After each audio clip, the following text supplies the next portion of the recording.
그럼 우리가 피플 예배 때 요한복음을 살펴보고 있어요. 요한복음이 총 21장이거든요. 21장. 이 요한복음을 절반으로 나누라고 하면 여러분은 어떻게 나누시겠습니까? 20일의 반을 나누면 될까요?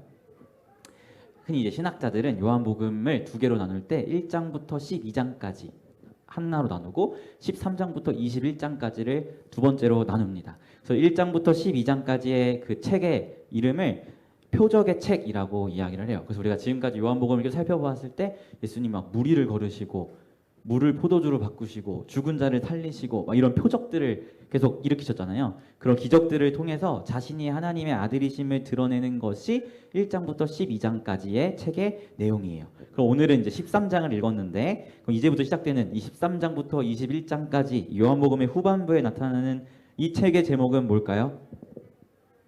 모르겠죠, 당연히. 바로 영광의 책이라고 이야기합니다. 영광의 책. 그 13장부터의 이제 이 시점은 예수님이 십자가에 지시기 전날 밤.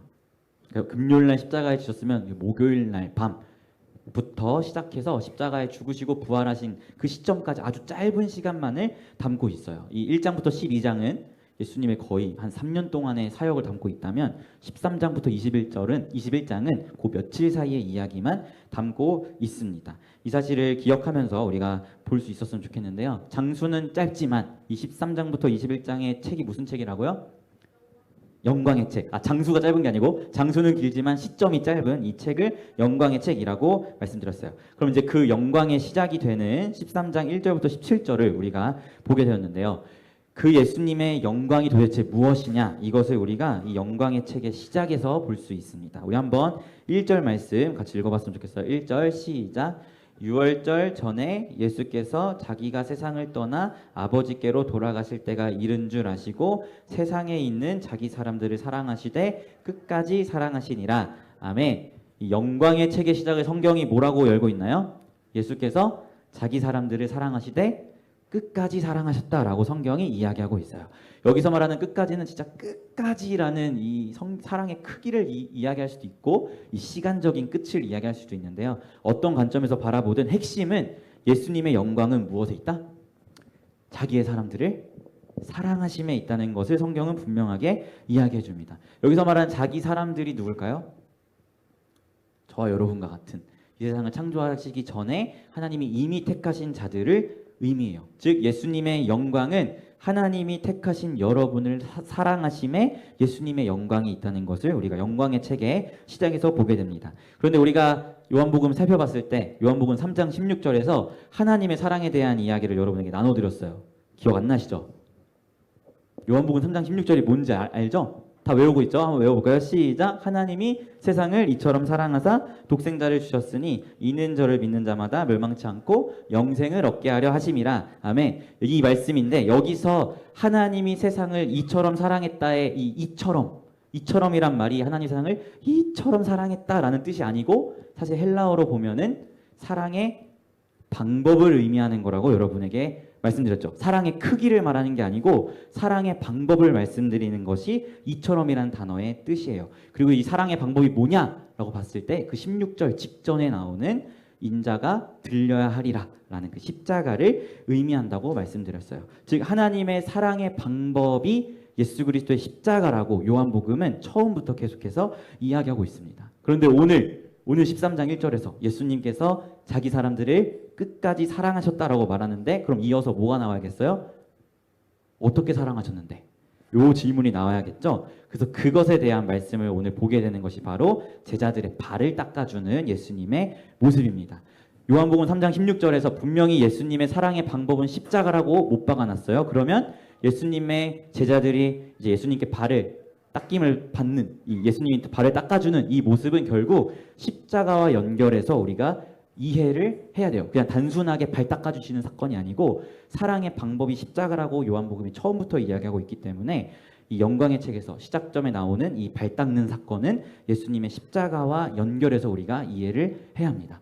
사실 당시에 이제 이 이스라엘 지역은 발은 굉장히 더러운 걸로 여겨졌어요. 그래서 발 닦아주는 거는 종들이나 닦아주는 거지 절대로 스승이 제자의 발을 닦아주는 일은 있을 수가 없는 일이거든요. 그런데 예수님은 제자들의 스승임에도 불구하고 그 더러운 발을 지금 닦아주고 계신 거예요.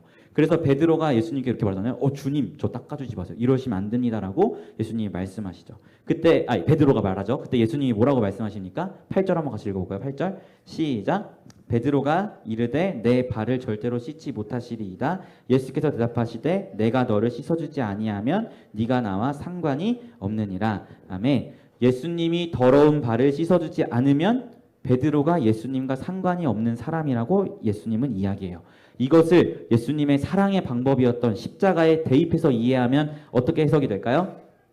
예수님께서 우리의 더러운 죄를 씻어주지 않으시면 우리는 예수님과 상관이 없는 사람이라고 말씀하시는 거예요. 이걸 반대로 이야기하면 예수님께서 우리의 죄를 씻어주셨기 때문에 우리가 예수님과 상관이 있는 사람이 되었다는 것을 이야기하고 있습니다. 이것이 예수님의 사랑의 방법이라고 성경은 이야기하고 있어요. 그리고 이것이 어떤 사랑? 끝까지 행하시는 사랑. 이것이 끝까지라는 사랑의 크기가 될 수도 있고 시간적인 끝이 될 수도 있지만 중요한 것은 예수님의 영광은 우리를 사랑하는 것인데 그 사랑의 방법에는 우리의 더러운 죄를 씻어주심에 그 사랑의 방법이 있다라는 것을 성경이 이야기하고 있는 것입니다. 그런데 여러분 우리가 그냥 여기서 발을 닦아주셨다. 예수님이 우리 죄를 용서해 주셨다. 사실 여기에만 머물러 있으면 안 돼요. 이 당시 발 닦는 거 누가 하는 거라고요? 종이 닦는 거라고 해서 종이. 그러니까 종들이나 하는 짓을 예수님은 지금 하나님의 아들이시고 제자들의 스승이신데 그 일을 하고 있다는 것이죠. 우리의 죄를 씻기시기 위해서 전능하신 하나님이 인간이 되셔서 십자가에 죽으셨다는 예수님의 낮아지심을 상징적으로 지금 주님이 보여주고 계신 거예요. 즉 예수님은 우리를 사랑하심으로 영광을 받으셨는데 그 영광에는 정말 아이러니하게도 모순되게도 예수님의 낮아지심이 있었다는 것을 우리는 기억해야 합니다. 예수님께서는 종들이나 하는 이 더러운 발을 닦으심으로 영광을 받으셨어요. 전능하신 하나님이 인간이 되셔서 십자가에 죽으심으로 영광을 받으셨어요. 이 말도 안 되는 이 모순적인 것이 어떻게 가능합니까?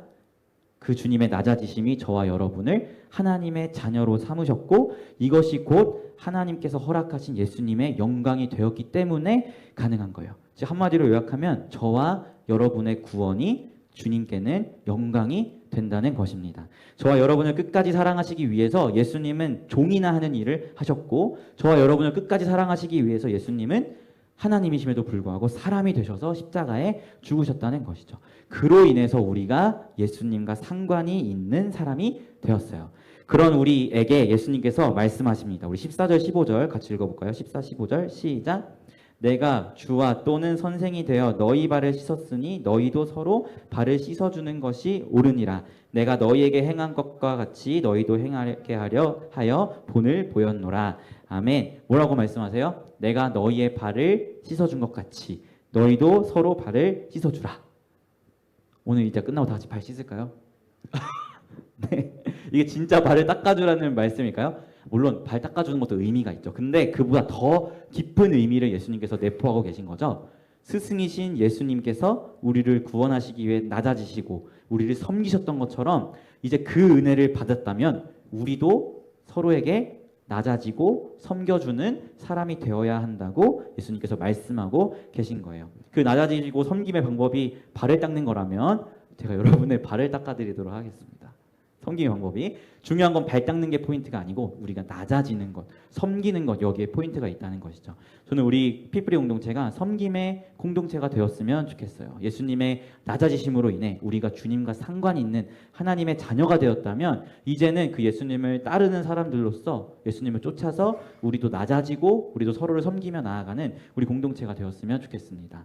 제가 멕시코에 선교를 간 적이 있어요. CCC에서 간 건 아니고 제가 미국에 있을 때 미국에 있는 한국인 교회 있잖아요. 그 한국인 교회에서 좀 도와달라고 요청을 하셔가지고 미국에 있는 한국인 교회랑 연합해서 멕시코로 선교를 간 적이 있어요.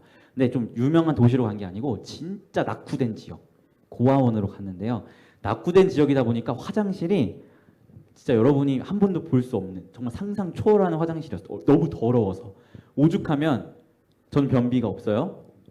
배변 활동이 활발한 사람인데 오죽하면 제가 선교 기간 동안 똥을 참았어요. 도저히 못 싸겠는 거야. 너무 더러워가지고. 저 선교 진짜 많이 다녔거든요. 웬만하면 싸는데 진짜 너무 더러워서 여기서 내가 못 싸겠다 해가지고 선교 기간 동안 똥을 참았어. 그 정도로 더러운 곳이었어요. 선교를 많이 다녀본 저부터 그런데 같이 갔었던 그 한인교회의 중고등부 애들은 얼마나 더 화장실에서 용변을 못 보겠어요. 우리 피플이 같이 바닷가 가서 놀고 그러면 샤워할 때 바닥에 모래 있다고 못 씻겠다고 그러잖아. 너희들 막 그러잖아. 우리 서울 깍쟁이들. 그런데 그런 낙후된 정말 똥을 참고 싶게 만드는 그 화장실을 마주했을 때 한인교회 중고등부 애들은 얼마나 거기서 화장실을 용변을 보는 게 얼마나 힘들겠어요. 그래서 애들이 막 화장실 못 보겠다, 못 가겠다 이렇게 불평을 터놓았던 그런 화장실이 있었는데요. 그런데 선교 기간 중에 한 이틀쯤 되니까 오늘 화장실이 굉장히 깨끗하게 바뀌어 있는 거예요. 청소가 싹 되어 있고 막 락스까지 뿌려져 있어서 너무 깨끗하고 쾌적 화장실이 되어 있는 거예요. 어떻게 된 일이냐라고 보니까 중고등부 애들이 더러워서 화장실을 못 간다는 이야기를 듣고 그 교회 담임 목사님이 밤새 혼자서 똥물을 뒤집어 쓰고 화장실을 청소해 주신 거예요. 누가? 담임 목사님이. 거기 저도 있었고 막 이렇게 같이 갔던 선생님도 있었는데 그 사람들한테 시킨 게 아니고 담임 목사님이 직접 밤새 애들이 화장실을 못 간다고 하니까 똥물을 뒤집어 쓰고 그걸 이렇게 청소를 하신 거예요. 저는 그 목사님을 보면서 그때 한 가지 다짐을 했어요. 아, 나도 저런 사람이 되어야겠다. 우리 피프리가 예를 들어서 선교를 갔는데 너무 더러운 화장실 때문에 너네가 화장실을 못 가고 있어. 그러면 내가 똥물을 뒤집어 쓰더라도 내가 치우고 내가 청소하자라는 그런 마음을 그 목사님, 담임 목사님을 보면서 제가 배우게 됐거든요. 그래서 여러분이 느끼시는지 모르겠지만 저희가 MT를 가든 어디를 가든 설거지는 꼭 제가 한다고 이렇게 하잖아요. 그게 저의 결단이에요, 결단. 그래서 저는 우리 피프리 안에 그런 문화가 있었으면 좋겠어요. 새 친구가 놀러 왔던지 우리가 어딜 놀러 가든지 그냥 너희들이 자연스럽게 설거지는 강도사님이 하는 거야 라고 이렇게 생각해 주셨으면 좋겠어요. 좀 그런 문화가 너무 격하게 끄덕이는데 그런 문화가 자리 잡혔으면 좋겠어요. 그럼 강도사님이 설거지하면 여러분은 뭐 해야 돼요? 테이블은 누가 치워야 돼? 순장님들이 치워야죠. 그렇죠? 다음 리더십이니까. 그 순장님들이 테이블 치우면 그 다음 우리 순원들은 뭐 해야 돼요? 쉬면 되죠. 저는 좀 이런 문화가 있었으면 좋겠어요. 사실 뭐 쓰레기 어쨌든 그거 다 리더십들이 하는 거고 저는 우리 공동체가 좀 세상과 역행하는 문화가 되었으면 좋겠습니다. 사실 한국 교회나 또 한국 안에 우리 나이 서열, 선배, 꼰대 이런 문화가 있잖아요.